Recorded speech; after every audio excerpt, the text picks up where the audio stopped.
Hi beautiful, if you're watching this, you're likely a new customer of mine, and today we're going to replace your old clunky makeup bag with your brand new all-in-one Saint palette. Before we get started, if you ever have any questions, please text me at this number below. Now, let me show you what to do with these tins of makeup. You will receive 2 skin tone shades. The darker one is your main highlight, aka your foundation. The lighter is your brightening highlight, aka your concealer. The darker cool tone shade is your contour. The warmer darker shade is your bronzer, and then we will have lip and cheek shades. Hopefully you got 2, smart move, and then you have your illuminator. The bottom layer I recommend to reserve for your powders, such as eyeshadow, setting powder, powder illuminators. If you did not purchase any of those, no worries. I'll help you fill that spot later.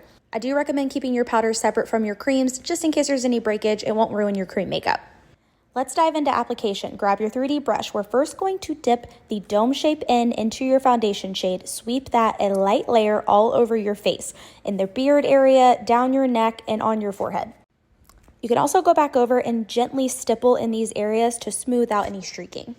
Now using your finger, you're going to dip into your concealer shade and place that in the areas you want to brighten. I like to place mine in the inner and outer corner of my eye, down the center of my face, aka your T-zone. Grab that brush again and we are going to stipple that out, keeping it in the vicinity of where we place the color, just softening and smoothing out. Now for the scary but fun shade, contour. Grab the dome shape end of your brush. We're going to give it a little pinch, making it flat.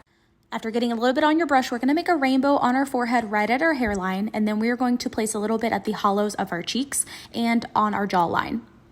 Then we're just going to buff that out. For your hairline, make sure to buff that up into your hairline, and for your cheeks, brush that up and then also back up to your hairline. For more in-depth tutorial on contouring, watch the next video in the resource center called Contour Tips. Moving on to bronzer, we're placing at the high points of our face, so our forehead, high points of our cheeks. You can also do the top of your nose, chin, and neck.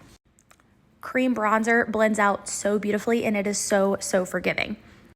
Next, going into our blush, we're going to swipe a little bit onto your cheeks using your finger, then using the dome end of your brush, we're just going to buff that out and buff it back and up into the hairline. These cream blushes also double as lipstick. Using your finger, dip into your cream illuminator and tap a little bit on the high point of your cheekbone and down the center of your nose. You can finish off with setting spray or setting powder, or just skip those steps altogether. And that's it. In the end, you should have a nice, natural, non-cakey look. If you have any questions, please make sure to text me. And don't forget to check out the other videos in the resource center. Thank you again.